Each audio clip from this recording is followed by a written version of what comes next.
Hey guys, it's Effie Revenge. I stumbled upon Savannah's story that exploded right at dinner. Today on the menu, a $94,000 legacy, a toxic family trap, and a side of elegant revenge. Let's dive in. My name is Savannah Mercer, and I'm 33 years old. The night my mother slid a handwritten letter across the kitchen table and told me I had until Sunday to sign over my inheritance. Inheritance that wasn't even fully mine yet, or lose my place in this family. I was still wearing my work badge. I had driven 4 hours to be there. I had brought flowers. They were still in the car. Before I tell you what I said, and what happened after I walked out of that house for the last time, tell me where you're watching from right now and what time it is. I want to see how far this one travels.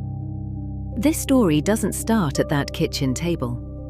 It starts the day my grandfather died, and the moment my mother realized the will didn't say what she had spent years assuming it would. Gerald Mercer was 81 years old, sharp-tongued, and completely unbothered by whether you liked him or not. He built a small construction business from the ground up, sold it at exactly the right time, and spent the last decade of his life doing 3 things: fishing, reading, and calling me every Sunday to ask what I was learning.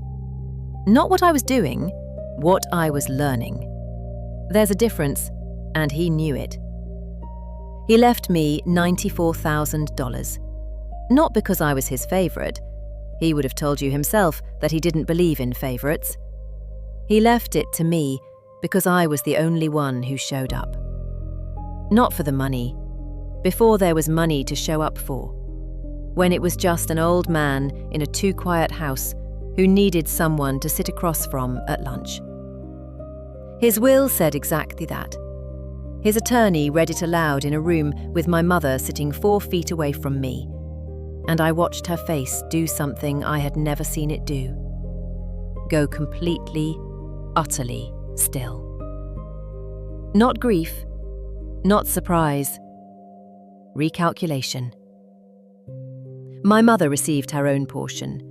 My brother Kevin received his. The amounts were different, the reasoning was documented, and my grandfather had chosen his attorney carefully, a man who had worked with him for 20 years and knew exactly how to draft language that would survive a challenge. Because my grandfather knew his family. He knew there would be a challenge. There was. My mother spent the first 4 months after the funeral quietly trying to find a foothold. Undue influence, she suggested to her own attorney. Cognitive decline, perhaps. The attorney apparently told her the documentation was solid and a contest would be expensive, lengthy, and almost certainly unsuccessful. So she changed strategy. She stopped trying to get the money through lawyers. She decided to get it through me. Within weeks of the reading, I could feel it happening across phone calls, across silences, across the careful way she started referring to Grandpa's money as if it were a communal asset that had simply been temporarily misrouted to the wrong account. I said nothing. I opened a separate account.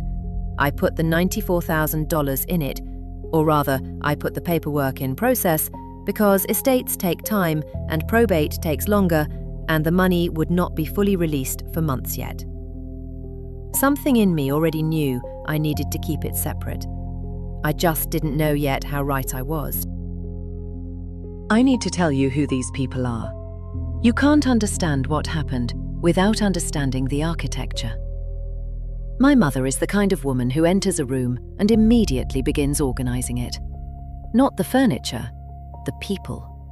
She is brilliant at reading what others need and offering exactly that. Just long enough to create a debt she can collect later. She loves in a way that keeps score. She gives in a way that expects return. And she withholds in a way that is so precise, so calibrated, that it can take years to recognize it as punishment rather than distance. Growing up, I thought she was the most loving person I had ever known. It took me until my late 20s to understand that what I had mistaken for love was management. My brother Kevin is 36. He is the family's golden wound. The person everyone can see is struggling and simultaneously refuses to stop enabling. He has charisma, the way some people have good bone structure. It's just there, unearned, doing more work than it should. He has never held a job longer than 2 years. He has never finished anything he started. And he has never, not once in his adult life, been allowed to experience the full weight of his own choices. Because my mother has always arrived first, smoothed it over, found the money somewhere, and told him he just needed more time. That money had to come from somewhere. I understand that now. And then there's me, Savannah, the responsible one, the stable one. I left at 22 with 2 suitcases and a plan, and I built a life that looked modest from the outside. Used car, small apartment, nothing flashy, but felt like mine in a way nothing before it ever had. By my early 30s, I was earning well. Not extravagantly, but solidly. Project management at a logistics firm, bonuses most years, the kind of income that lets you build real security if you're disciplined about it. And I was disciplined. I had always been disciplined. I had left a family that ran on chaos, and I had constructed, deliberately and carefully, a life that ran on systems. In my family's internal language, being the responsible one sounds like a compliment. It isn't. It's a job description. And like most job descriptions in families like mine, it comes without pay, without limits, and without anyone ever asking if you want the role. The first request came 11 weeks after the funeral. My mother called on a Thursday evening. She said Kevin had a gap in his rent. Just 1 month. Just $800. Just until a contract he was waiting on came through. She buried it between a story about her neighbour's new dog and a question about whether I'd seen a show she was watching. Said it quickly and lightly, like if she moved past it fast enough, it wouldn't really count as asking. I sent the $800 that night. I told myself it was a one-time thing. I want to be precise about the financial picture here because I think it matters. I was earning good money. Not family trust money, not I can write a check for anything money, but real, honest income that I had worked hard for. The $800 didn't hurt me. Neither did the $1,400 security deposit 6 weeks later when Kevin had to move. Landlord trouble, vague details. Could I cover it until spring? The car repair after that. The phone bill that had apparently cascaded into something larger. Each individual transfer was within the range of something I could absorb without real damage, and I think that was deliberate. I think my mother understood intuitively that asks that don't bleed, you don't get refused. The bleeding happens slowly, across many small cuts over many months, until one day you add it up and realize what you've lost. I didn't add it up for a long time. That's the part I'm most honest about now, and the part I was most ashamed of then. I knew the money was leaving. I chose not to calculate where it was going because calculating it would have forced me to make a decision I wasn't ready to make. So I kept the numbers soft and separate in my mind. The rent, the deposit, the car, the miscellaneous. I did not line them up and look at them together. And every time I sent something, the call that followed was different. My mother's voice would go warm and soft.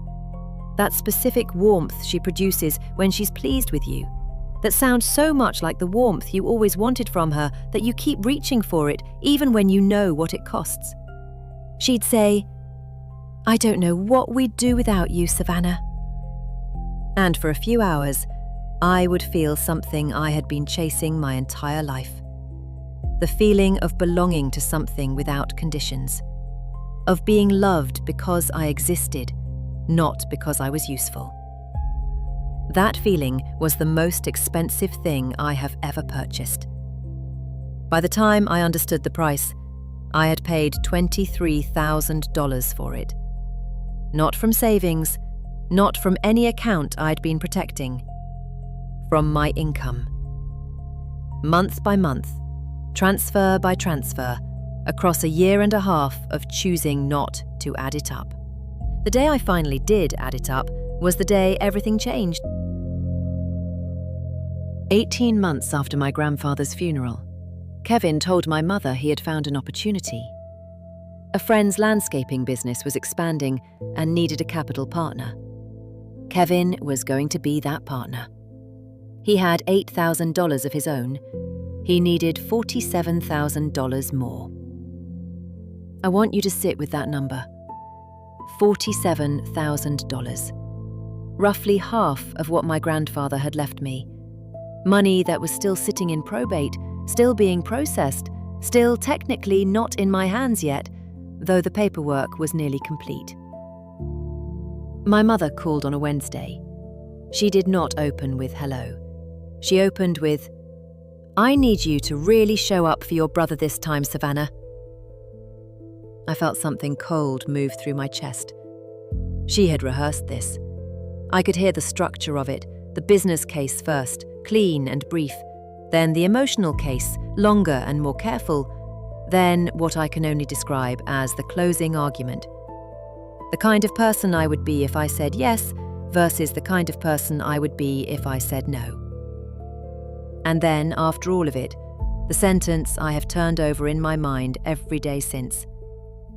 Savannah, this is what Grandpa's money was always meant for. The family, not just you. Not just you.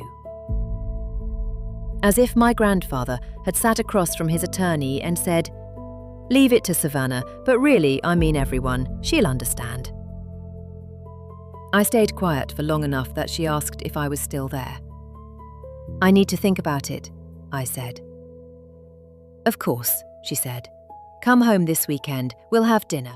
I drove 4 hours on a Friday, knowing exactly what I was driving toward, and I went anyway. Because some part of me needed to see it happen in real time, needed to watch it clearly, so that later, when the voice in my head tried to soften it, tried to find the generous interpretation, I would have the full image to come back to. The house smelled like pot roast, the specific pot roast she makes when she wants something, the one she's made before every significant ask of my adult life. There were candles on the table, not the everyday ones, the good ones, the ones she saves for holidays and guests she's trying to impress. Kevin was already there, sitting in the living room with a beer, and when I walked in, he smiled at me with a smile that was 2% too wide. My mother hugged me at the door and held on a beat too long, the way she does when she needs you to feel loved before she needs something. We ate.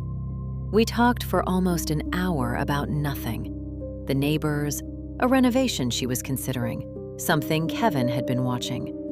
It was warm and careful, and I noticed every seam of it, every deliberate nothing, because I was good at structure, and this was very deliberately constructed.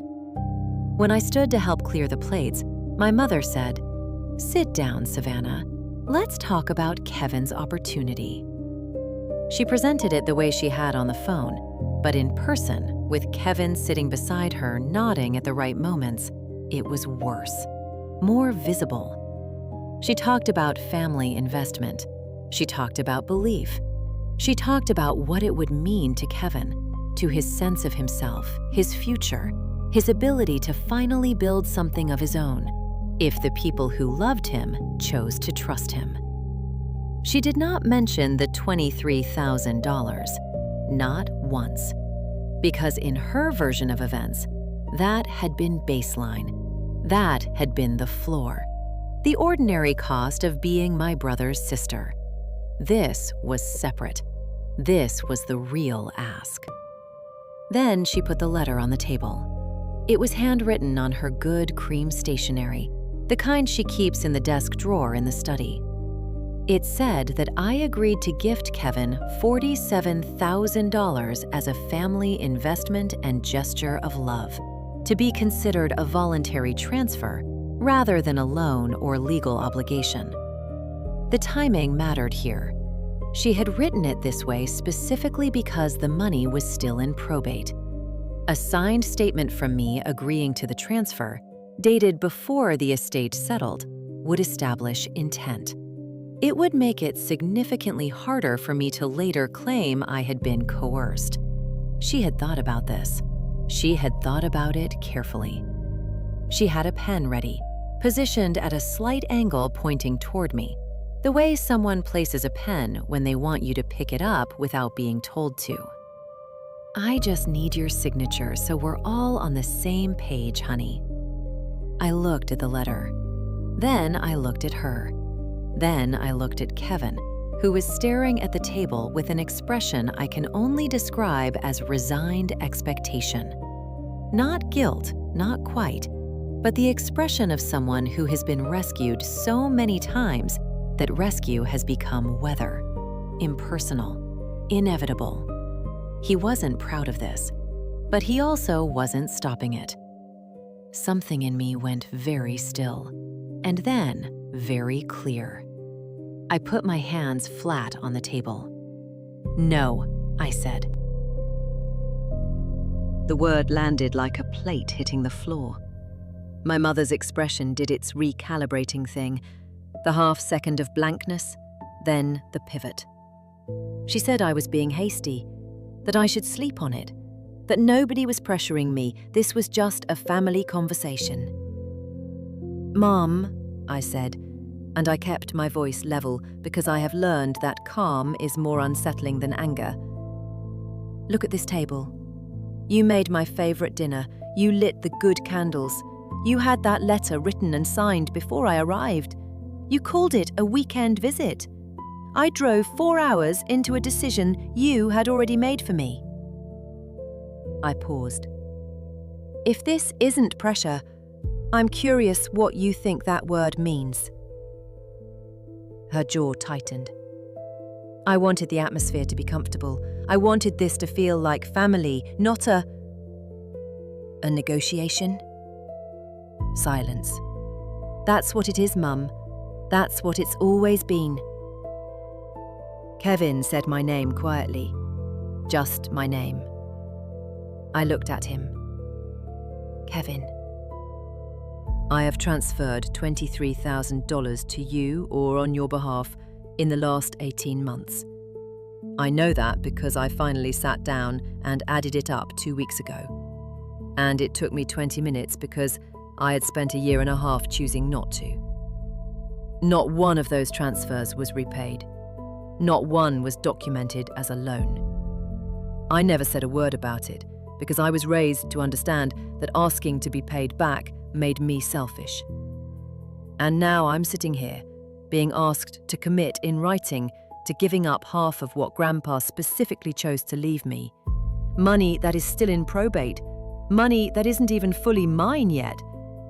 And the framing is that if I don't, I'm failing this family." He opened his mouth, closed it. "I want to ask you something honestly," I said, "and I need you to actually think about it before you answer. If the situation were reversed, if you had built your savings carefully over years, if you had visited Grandpa every month when no one else did, if he had left you something because of that, would you be sitting at this table right now, asking me to sign it away?" The silence that followed was the loudest thing I have ever heard in that house. My mother stood up. "You have always thought you were better than us. Since the day you left, you built your little life and you decided the rest of us weren't worth your time unless it was on your terms." I let that land. Let it show itself for what it was. Not an argument, a deflection, the move of someone who has run out of ground. "I've shown up every time you called," I said, "for years. That's not distance. That's the opposite of distance." What I'm not willing to do anymore is show up and leave pieces of myself on the table every time I go. I picked up my coat. Kevin said, "Savannah, wait. I mean this," I said. "If you want a real relationship with me, not a financial arrangement, a real one, I want that too. I have always wanted that. But I need it to be something you actually choose, not something that happens because I'm the only option left." I looked at him for a moment. "Figure out if you want that. Then call me." I walked to the door. I walked to my car. I sat in the driver's seat for 30 seconds, looking at the flowers wilting in the back seat. And then I drove 4 hours home through the dark. Somewhere around the second hour, I started crying. Not from sadness exactly, from the specific physical release of a person who has been holding something very heavy for a very long time and has finally put it down. The calls started before I reached the highway. My mother twice, then Kevin. Then by 11, a text from my aunt. "Savannah, your mother is very upset. I think you should call her." I screenshotted everything. I made a folder. I labeled it documentation without even thinking about it, the way you do when some part of your brain is already 3 steps ahead. By the next morning, my mother had been busy. My aunt called again with a fuller version of events. In Diane's telling, I had arrived already looking for a fight, had made cruel accusations, had refused to engage like an adult, and had stormed out over nothing. I listened to the whole thing. Then I said, "I can send you my bank records if you'd like to see what nothing looks like." A long pause. "I don't want to get in the middle of this." "You're already in the middle of it," I said, not unkindly. "She put you there. I'm just telling you I have documentation." 2 weeks later, my cousin Beck sent me a screenshot with no message attached, just the image. It was a post in a private family group chat I hadn't known existed. My mother had written 4 paragraphs. She said I was going through something difficult, that the family should extend grace and patience, that she was praying for reconciliation and hoped I would come back to myself soon. A dozen relatives had responded with hearts and scripture. I read it 3 times and felt something I hadn't expected. Not hurt, but a cold, very focused anger. Because I recognized exactly what this was. She was building the public record before I could build mine. She was casting herself as the patient, heartbroken mother, and me as the unstable daughter who needed to be waited for. Which meant she never had to be the woman who prepared a letter and positioned a pen and called it love. It was deliberate. It was precise. And it was not going to work. I spent 2 evenings writing an email. Not an emotional letter. I've written those before and burned them, which is what they're for. This was different. 4 paragraphs, dry and factual. The kind of prose I write at work when I need something on record and I need it to survive scrutiny. 9 recipients. The relatives whose understanding of events would calcify into family history. I stated that I was aware a version of recent events was circulating. I laid out the actual sequence. $23,000 in transfers across 18 months. The dinner invitation, the pre-written letter, the probate timing, my decision to decline. I attached 2 months of bank records. I said I held no animosity toward anyone and was not asking anyone to take sides. I said only that I preferred the people I cared about to have accurate information. I sent it on a Tuesday morning and went to work. By evening, I had 6 responses. 2 were uncomfortable, the kind of replies that say, "I don't know what to say," and mean, "Please don't make me choose." 2 were warm and careful. One was a cousin who wrote that she had suspected for years I was carrying more than anyone acknowledged, and she was sorry she'd never said so out loud. And one was from my great-uncle, my grandfather's younger brother, a retired accountant in his 70s who had always existed at the edges of our family, quiet and watchful, and slightly frightening in the way that genuinely perceptive people can be. He wrote 4 sentences. I watched your mother try to work around your grandfather for 30 years. He saw it clearly by the end. That's why he wrote what he wrote, and why he chose the attorney he chose. You did the right thing. He would have been proud of you. I read that email standing in my kitchen and had to sit down on the floor. The weeks that followed were strange. Not because they were dramatic, but because they weren't. The calls thinned out. The family ecosystem rearranged itself in ways I could sense without fully mapping. Certain relatives became slightly more careful around my mother, slightly more direct with me. Nothing announced itself. Everything just quietly shifted. Kevin called about 6 weeks after the dinner. He didn't mention the money or the letter or any of it. He asked how I was. I told him honestly. He said he'd been thinking a lot, which for Kevin, a man who had historically preferred action to reflection, especially when reflection might implicate him, was notable in itself. He told me he was seeing someone, a therapist, not a family recommendation, not my mother's arrangement. His own decision, found on his own, paid for himself. He said it carefully, like he knew I might not believe it. I didn't respond to that directly. I asked how it was going. Hard, he said. Turns out I've been waiting my whole life for someone to hand me the thing I was supposed to build. That's a weird thing to figure out at 36. It wasn't a revelation. It wasn't transformation.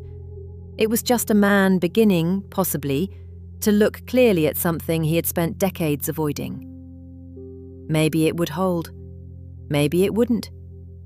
I had spent too long believing in Kevin's potential as an investment to do it again, but I could hold space for the possibility that something real was starting.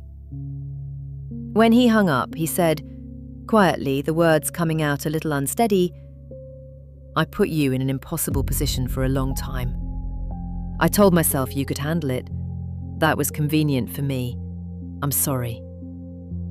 Then he ended the call before I could respond, like he needed to put it down before he picked it back up and second-guessed it. I sat with that for a long time. It wasn't enough, not close to enough. But it was real in a way that nothing in that house had felt in years. And sometimes real, when you've been living on performance for long enough, is the most valuable currency there is. I didn't call back that day, but I left the door at a crack. Not because I owed him that, because I chose it. Learning the difference between those two things was, I think, the most important thing that came out of any of this. My mother showed up at my apartment on a Saturday morning 3 months later, unannounced. No preparation, no strategy visible in her appearance, just a wool coat and tired eyes, and the expression of a woman who has run out of angles and knows it. I opened the door and did not step back to let her in. I stood in the doorway. She said, I'm not here to argue. Okay. A long silence, the kind that has weight. The estate finished processing, she said finally. The attorney confirmed your portion last week. She stopped, looked at her hands. I need you to know I'm not here about that. I know, I said. And I did. She told me Kevin's deal had collapsed. The friend's business had been less solid than presented, and the $8,000 Kevin invested was gone. She said it flatly, without drama, the way you report something you've finished grieving. He's okay. He's continuing with the therapist. She said the last word carefully, like it was still unfamiliar in her mouth. I think it's actually helping. He seems different. I don't know yet, but different. I nodded. Then she said the thing I had not expected. Not fully, not in those words. I've thought a lot about what you said at the table. About how you showed up every time I called. She stopped. I think I taught Kevin that someone would always catch him before he hit the ground. And I think the person catching him was always you. And I let that happen because it was easier than watching him fall. Another stop. Longer. That wasn't fair to either of you. It was not an apology, not quite. It was something more honest than an apology, actually. It was analysis. The closest Diane Mercer had ever come to holding a mirror to herself and looking at what was actually there. I recognized how much it cost her to say it on a stranger's doorstep with no dinner and no candles and no prepared letter. I know, I said again. And us? She asked. Where does that leave us? I thought about the true answer, not the generous one, not the cruel one. I don't know yet, I said. That depends on whether things are actually different or whether this is just the next version of the same conversation wearing a different face. I need time to see which one it is. Ask me again in a year. She nodded once, slowly, like a woman accepting a verdict she had known was coming. Then she left. I closed the door, sat down on my couch in the Saturday morning light, and felt the particular quiet that comes when you have stopped waiting to be understood by people who benefit from misunderstanding you. The $94,000 is in my account now. Fully released, fully mine, exactly as my grandfather intended. I'm putting a down payment on an apartment in the spring. Big windows. A second bedroom I'm turning into a proper home office. No inherited guilt anywhere in the square footage. My grandfather would have liked that. He was a practical man who believed money was a tool and not a symbol, and that the greatest disrespect you could pay a gift was to let other people take it from you in the name of love. I think about the version of me who almost signed that letter. I used to be ashamed of her. I'm not anymore. She wasn't stupid, and she wasn't weak. She was a person who had spent so many years trying to purchase the feeling of unconditional belonging that she had stopped noticing what she was paying. Every transfer was a bid. Every yes was a down payment on a warmth that was always going to cost exactly $1 more than she had. I understand her. I even love her a little. But I cannot go back to being her. The hardest part of leaving a dynamic like that isn't the confrontation. The confrontation is almost a relief after years of pressure building behind a wall you've been holding up with your hands. The hardest part is the afterward. The silence where the noise used to be. The grief of losing people who are still alive. The way freedom, at first, feels lonelier than you thought it would. And then, slowly, something else fills the space. Mornings that belong only to you. A Sunday with no agenda attached to it. The first holiday you spend with people who wanted you there because they wanted you. Not your credit score, not your stability, not your willingness to carry what they couldn't. I had that this year. Small table, people I had chosen. Terrible pie we all ate anyway. And somewhere mid-conversation, I looked around and realized that not one person in that room needed anything from me except my presence. That is not a small thing. That is, I think, everything. So let me ask you, if you have ever been the one the family ran on, the stable one, the reliable one, the one who was always called because you always came through. What did it actually cost you? Not the money, the other costs, the ones that don't have a number. And if you're still in it right now, still sending transfers you can't really afford, still driving 4 hours to dinners that were never really about food, I want you to hear something. The door you're afraid to close is not holding your family together. It's holding you out. Well, dinner is over, and the check just came back to haunt her mother. That was a masterclass in silent revenge.